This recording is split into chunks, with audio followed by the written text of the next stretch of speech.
Hi, everybody, and welcome to the Fun for Investigative Journalism short video with tips and insights on proposals for grant applications. We are really excited to be bringing you in this video three of our board members who actually review proposals and vote on which ones to approve for funding. This video is going to focus entirely on the narrative proposal in your grant application. We're not going to get into eligibility questions and other aspects of the application.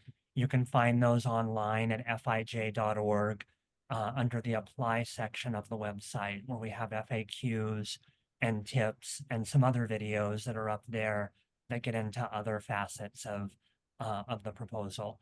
So I'll quickly introduce the three board members who are going to be sharing tips and insights with all of you today, and then we'll kick off the discussion. I'm delighted that we have with us Diana Hunt, um, who is national editor at ICT, formerly known as Indian Country Today. We have Bernice Jung, who is managing director of UC Berkeley's investigative reporting program. And we have Jim Steele, who is, among many other things, former investigative reporter at the Philadelphia Inquirer, Time Magazine, and a number of other outlets. All three of them, as I said, serve on our 14-member board of directors that reviews every grant application, reads the proposals, discusses them, and votes on which ones to approve. And our discussion today will be about that narrative proposal. So to start, I wonder if we can just talk a little bit about sort of the elements of proposals and what we look for in them.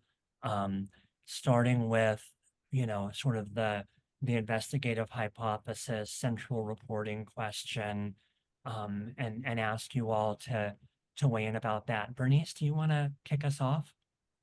Sure. I think that when I'm looking at a proposal, I'm first trying to understand how this idea maps to power.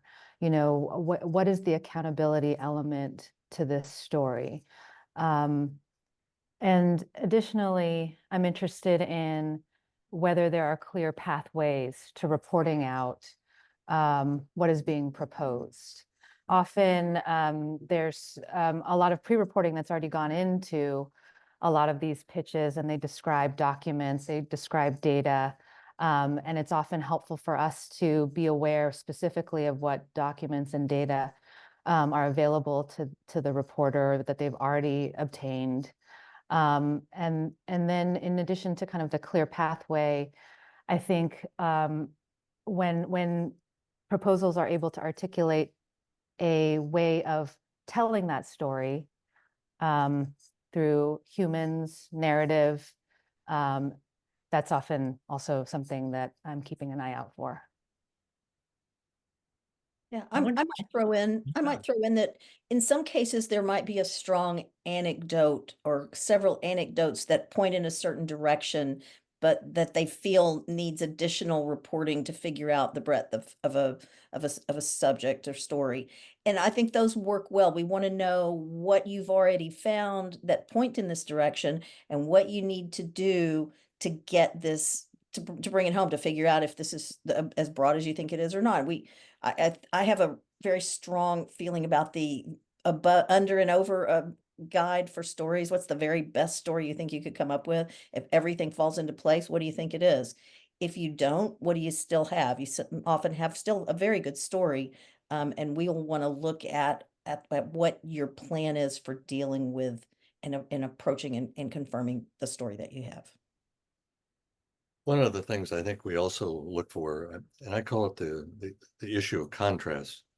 In other words, you have a government agency that has a stated goal of doing something, but the contrast may be that they're failing that goal in some very significant way.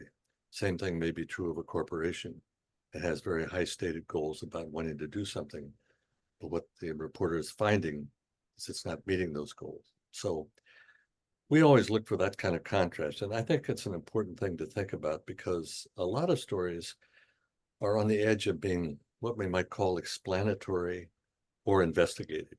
And in fact, we spend a lot of time debating this issue in our meetings, because sometimes some very good stories are explanatory and we hope somebody will write them, but they're not in fact investigative stories because they're not showing where something has gone awry or the promise of a program has gone off the tracks, things of that sort. So that's one of the things we look for, in addition to, as pointed out by both Bernice and Diana, we look for when something has gone wrong, when power has been abused, and somebody's paid a price for that, and somebody's gotten away with it. So all of those things factor into our consideration when we look at a proposal. Great, thank you for that. One of the questions that we sometimes hear from applicants is we ask people to share in that narrative proposal their reporting plan. And, you know, how much detail do you look for in a reporting plan? What are sort of the elements that you look for to understand what the reporting is going to look like? Can you guys just talk a little bit about the reporting plan and what you look for there? I'd love to talk about that one, because I think when we think back on many of our proposals, one of the chief failings or omissions that many of the proposals have, they won't give us a specific. They may have beautifully spelled out their theory of what's wrong here, and it looks like a very promising idea, but there's not even one specific. There's not some meat that explains to us exactly what they're going to go. We know they can't do the whole story. That's the reason they've come to us for the grant, to help them do that. But we need a little something to understand that they understand exactly where they're going to go with that. So even though this is spelled out and really very clearly in FIJ's credo about, in terms of the applications, time and time again, we find out people don't do that. So that's one thing I really want to emphasize. Give us something that shows, that illustrates the point you're trying to make. Not the whole story, but just something that makes us understand you know what you're doing here, and that you've already done some work. Yeah, I would add into that one of the changes that FIJ has made since I've been on the board is to add the option for a seed grant. Yes. So a lot of times we'll get proposals for a full grant, but we don't think there's been enough legwork already done, and those become eligible for seed grants. And you can apply solely for a seed grant to get some work and then come back for the full grant. And we do that sometimes because we just feel like there needs to be more work done before we can decide if this is something that we would want to use our funds to support.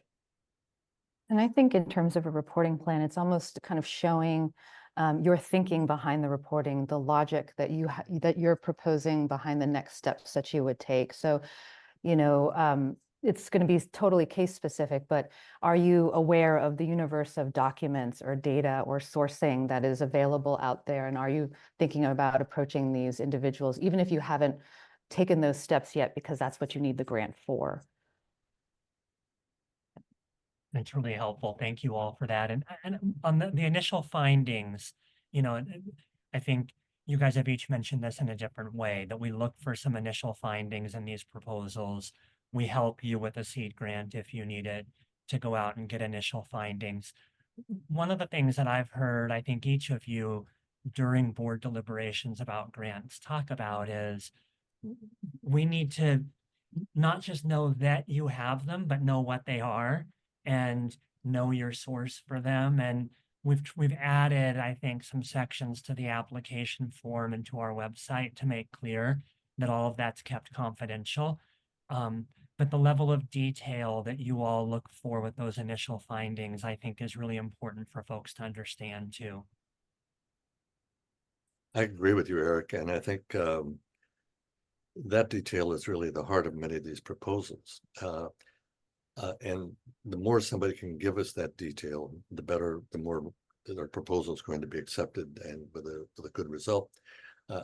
We've actually come to the conclusion a couple of times that some reporters probably have this information when they've made the proposal, but for some reason they think they don't want to burden us with excess detail. or something like that. And that's, as we all know, that's not the case at all. We really need to know if somebody's gotten something, show us what you have so far, and we'll provide some funds to help you go the rest of the way.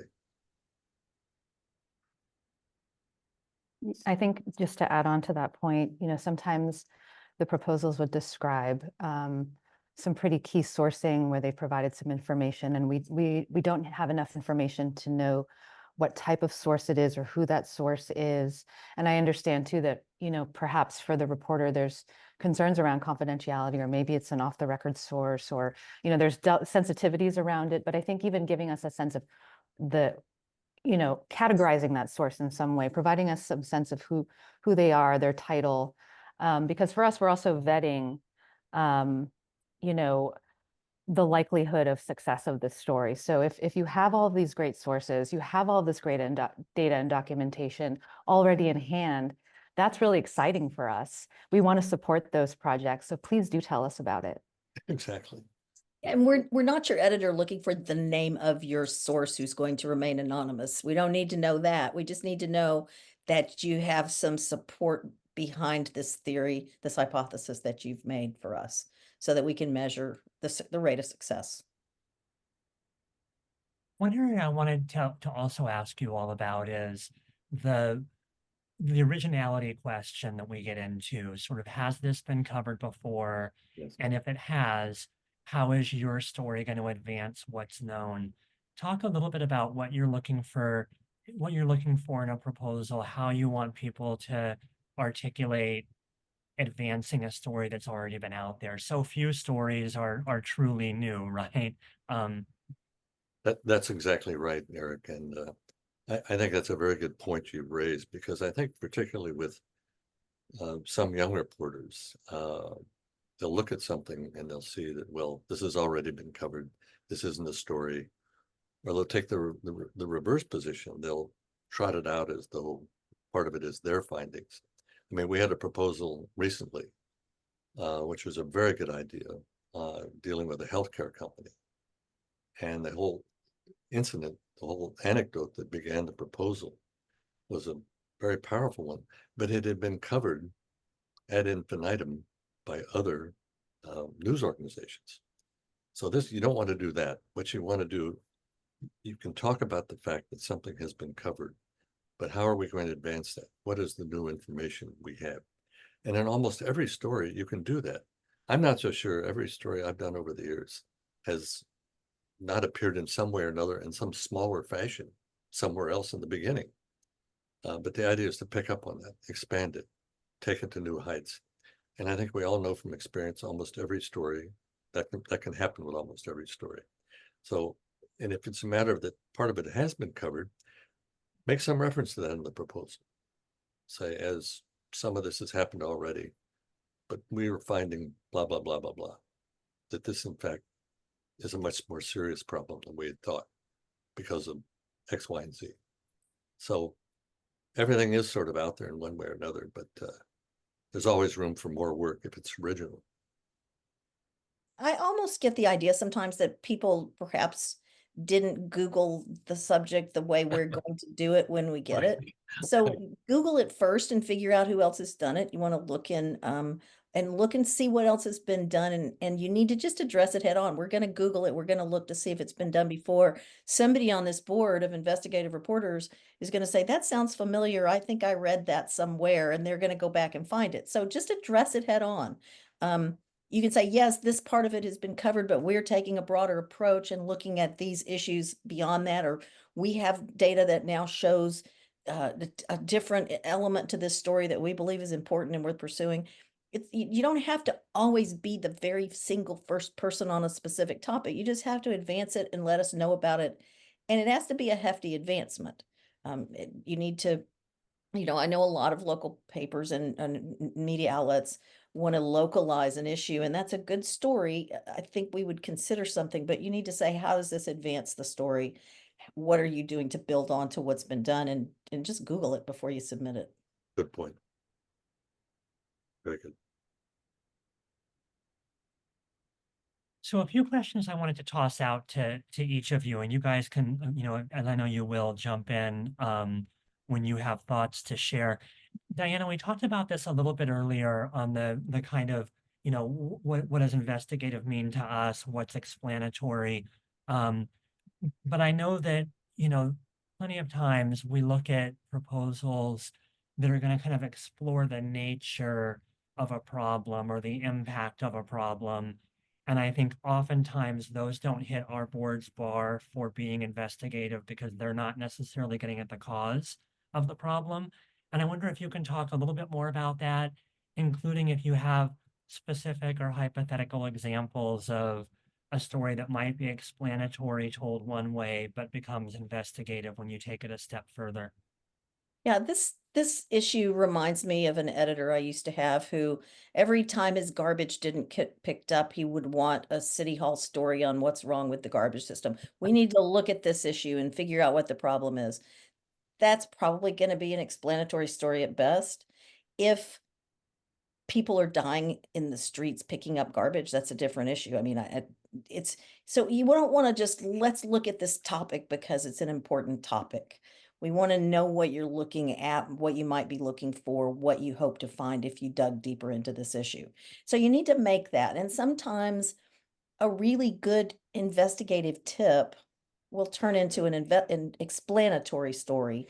If there's really no wrongdoing, if there's really nobody trying to hide anything, if there's nobody failing, if the system's not failing somebody, I'm not trying to oversimplify what investigative is, but sometimes it's worth looking into, and sometimes it does really turn out to just be an explanatory story. And we think those are good stories, but that's not what we're designed to fund. And so we would offer our blessings, but probably wouldn't be able to fund something that really, as outlined, is going to be an explanatory story.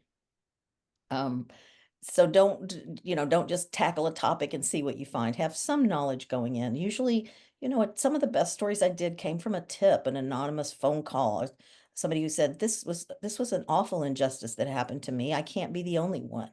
And so those are the things that merit additional work that we would want to look for.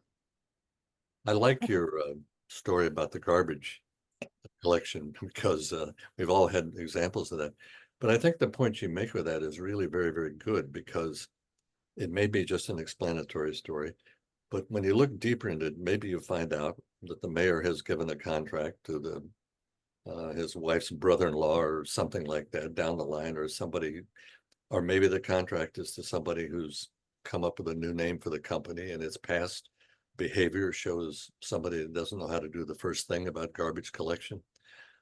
Once did a piece for Vanity Fair where the Pentagon awarded a contract to a company to watch watch how $1.4 billion in US dollars were spent in Iraq. And the company whose previous experience had been putting in bathrooms and rec rooms in San Diego County suburban houses. So the point being, if you take it that next step, you find out, well, this isn't just explanatory. This may be an investigative piece. Right. It is, I think, as both Diana and Jim are saying, it's kind of getting at the why a little bit. And that's kind of what I mentioned a little bit earlier about mapping it to power and looking for who is responsible potentially for this problem. Is it a matter of some kind of wrongdoing, malfeasance, negligence? Or is it just the way that the system works and then you're explaining it, which is the explanatory story that Diana's talking about? I think the kind of counterpoint to the looking for the accountability element is then who is being harmed. When that's clear, then there's usually somebody who's responsible for that harm, and trying to identify who those potential actors might be might lead you to that investigative story. That's a great point, Bernice. And anybody watching this should frame those words, who's being harmed? Because ultimately that's what you're going to see in an investigative piece. Maybe one person, maybe a group of people. But it also, I think, investigative reporting, the whole definition has changed a lot over the years. and in a very good way. When I began this business, that an investigative story had to be something where there was clear and obvious criminal wrongdoing. If it wasn't that, many editors were not interested in that. And the expansion, the whole definition of what's become investigative has broadened much more. And that's good, because some of the worst things that happen in a way are perfectly legal of somebody who's figured out a way to do the system, and but at the same time not serve the public. So keep that in mind too when you're looking at projects. Yeah, and just to add on to that, because I think about that a lot, and I think it informs a lot of the reporting that I do, which is I'm often interested in where systems are broken, where Right. people are harmed because systems are broken. And it might be, as Jim says, totally legal, but doesn't mean that we can't think about whether this is an area for improvement or reform. Exactly. Exactly. Bernice, you got at something else that we get asked sometimes by applicants, which is, for some stories, for some proposals, the journalist knows already, in the proposal who sort of the blame agent or sort of target or the source of wrongdoing in that investigation is going to be. And in some proposals, that's part of the work they need to do. Part of the reporting work is going to actually help identify that. So what do you suggest if people have a proposal that it's the target's not clear yet, the sort of cause of wrongdoing isn't clear yet, how to frame that in a proposal? I think then it's about laying out how you're thinking about identifying that kind of blame agent, so to speak. And I know I'm a broken record here, but then it gets again to mapping it to power. If this particular situation is happening, there's some harm here, who are all the potential actors who you could look into to see whether it's something that they're responsible for?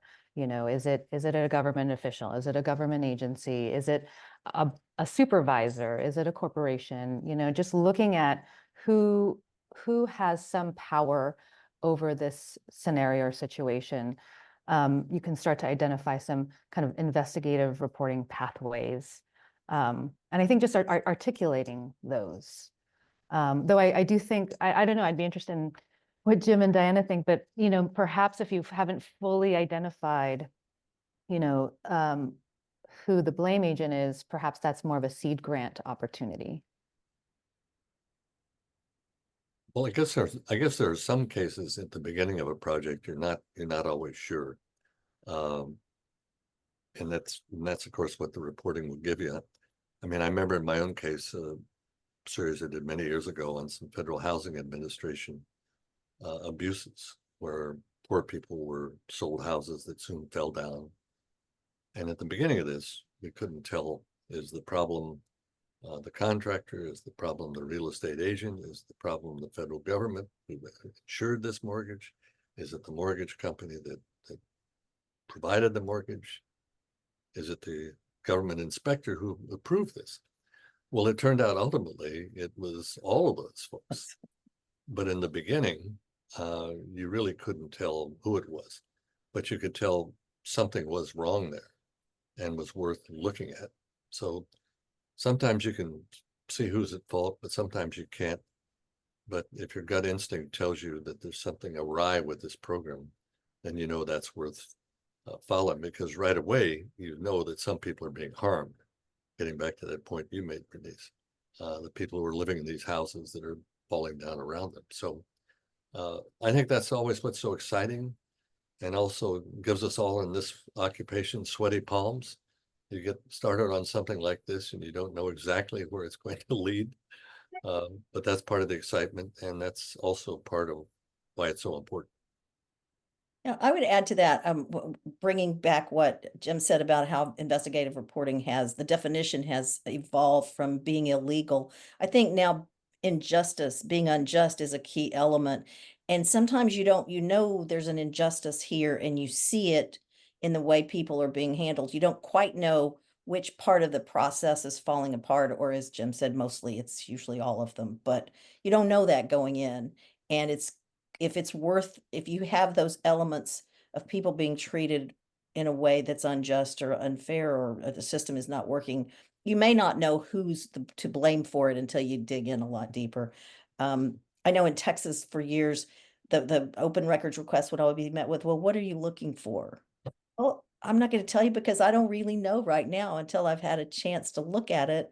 Right. I don't know exactly what I'm looking for. Let's see what we find, but you need to know what path you're going down to look. So make a pitch for us, but you may not know exactly who's to blame just yet. And what I hear you all saying is in those situations, really walk us through what the steps are that you're going to go through to figure out the source of the wrongdoing, if that's still unknown when you're coming to us. Yeah. Um, And the key element for that to me is how far are you in the process? Is this a seed grant where you have some really strong elements to pursue, but you don't know how broad it is? Or have you done enough work to know this is a broad problem and you want the funding to help bring it home? So those are the things that will need to be explained in the proposal. Address it head on. Just be blunt with us and it will save everybody effort, Right. including you. Because we'll ask Eric to call you back and ask a whole bunch. Often those follow-ups have to do with the initial findings that we talked about earlier. And one of the questions that we get is, you know, is sort of desk research, sort of statistics, publicly available research, is that sometimes enough for initial findings? For example, somebody wants to do an investigative piece around the effectiveness of homelessness programs and where money's going to support homeless people, whether laws are working as intended to help address that problem. And the initial findings they're going to put in a proposal are things like, you know, research on the increase in the number of homeless people, you know, data on the state spending on, you know, addressing homeless, those sorts of initial findings. Is that enough? What kinds of initial findings do you look for? You know, it's a good question. And I think, again, it's the wonder of our profession is that there's no hard and fast rule. But I think, again, it's a matter we need a certain number of specifics. We at least need some data that gets to the heart of whatever this issue is, or if it isn't data, at least some anecdotes that point the way toward the theme that somebody's developing there. The most important thing I think that we need to see is that at least some work has been done that indicates there's something here. And it's okay for the reporter to say, look, I don't know the full dimension of this. We're not asking somebody to spell out an entire theory as to what they're going to, we would like to have a sentence or two about what they hope to show, of course, and what some of their initial findings are. But those initial findings could be data. They could be something pulled out of a public record, the contrast between what somebody wanted to do with a program with the reality of a family out here, or a neighborhood that is in ruins, or a water system that was to be helped that suddenly is not serving the populace. Something like that, some kind of contrast that shows us that what's there. So we don't expect people to have a full-fledged story when they present a proposal to us. We just need enough to know that this is interesting, this is curious, there's unanswered questions here. We've gotten this far with it. Help me go the rest of the way. Do you think that sometimes when folks have some really good data as kind of the initial findings, it's often helpful for me when evaluating them to also know that there's an anecdote, or they've done a little bit of ground truthing of what that data means for a real life human. And then on the flip side, if they have a really strong individual anecdote that shows some real harm and wrongdoing, if there's a little bit of work that's been done to show that there's a sense of scope to it, that it's not, you know, an individual case, you know, where something terrible has happened to this one individual, and that we could start to understand it as something kind of larger and systemic. So it's it is kind of that tricky spot of understanding that we know you're not going to have the whole universe of all of your reporting, but giving us both the specifics, a little taste of the specifics and a little taste that there's a sense of scope. We want to know that work has been done and that you're willing and know what else needs to be done to bring this home. I think we want to know that there's been work done and you have a good sense of what you need to do next. Well said, both of you. Yes. As we wrap up, I just want to sort of open the floor up to each of you. If there's any lightning round tips that you have for folks, you know, each of you has read hundreds and hundreds and hundreds of proposals for grants for investigative stories and have approved hundreds of them for great stories that have run or that are out being reported right now. And of course, you've all done incredible reporting, you know, in your own right too. I just wonder, kind of closing tips that you would have for folks out there who have a good idea, have a good plan, and want to articulate that to us in a proposal to get some help to make it happen. Maybe I'll start and say that it would be helpful if you keep your audience in mind, which is that we're the Fund for Investigative Journalism. So we're a bunch of investigative reporters and editors, and that's what we really care about. I think sometimes quite naturally and understandably, you know, it's incredibly difficult to get these long projects funded, and you can kind of tell that sometimes the proposal was written for somebody else. And we're, you know, we know that there's a lot of work that goes into seeking funding. We're not asking you to reinvent the wheel, but I think just slightly, you know, recasting some of that so that we can very clearly see the accountability elements, the harm, you know, all of the things that we've been talking about through this half hour, that would really help. I think one other that I would add to that is that in your proposal, try to avoid what I would call purple prose. Every once in a while, we'll get a proposal where somebody wants to, quote, pursue justice. Well, I think we're all want justice to be served in all walks of life and in everything we do. But rather than pursuing justice for someone who's, let's say, jailed, you think is jailed improperly, explain to us why you think this person is jailed improperly and what evidence you has, rather than a glittering generality of that sort. So again, the more specific you can be to explain exactly what it is, we'll know from that you're certainly in the business of pursuing justice. So just lay it out as clearly as you can, the facts as they are, and if the facts are powerful, we'll get your message. I would also add that sometimes I think the applicants need to work a little harder to understand their own proposal. Sometimes I think they do a scattershot approach. We're going to look at this and this and this and this and this. And we want you to be focused. We want you to know what you're looking for, what you think you might find, what you need to do to get that. And so, you know, I used to writing a budget line for an old newspaper budget, putting it down in a sentence or two and being forced to concentrate my efforts on what it was I was doing really helped me focus my efforts too. So, you know, roll it around in your head, put it down on paper, move it around, figure out how can I best say this, and work internally on pitching it in a way that really captures what you want to do. Diana, I think that is such a great point, because we have had so many conversations looking at these pitches where we say, unfortunately, it looks like it's a topic and not quite yet a story. Yeah, and so we want to see that the stories are in process of development as opposed to the topic.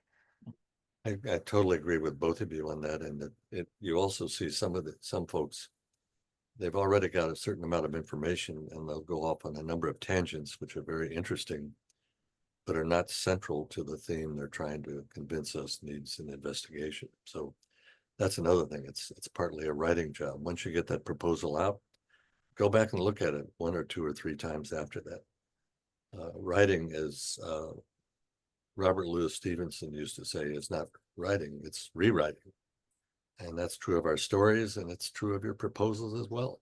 So I would also say we're not saying that those other tangents are not worth stories. You Right. can come back later and do them. We're perfectly content for you to do that, but focus your effort into what you really want us to fund, and then you can turn yourself loose on some other things as well after you've done that one. That's such great advice from all three of you. Thank you for taking the time to share with journalists out there who are thinking about applying or working on proposals right now. To share your tips and insights with them is so valuable. And thank you for the work that you do to review so many proposals and help get resources into the hand of reporters to do this work. Thank you so much.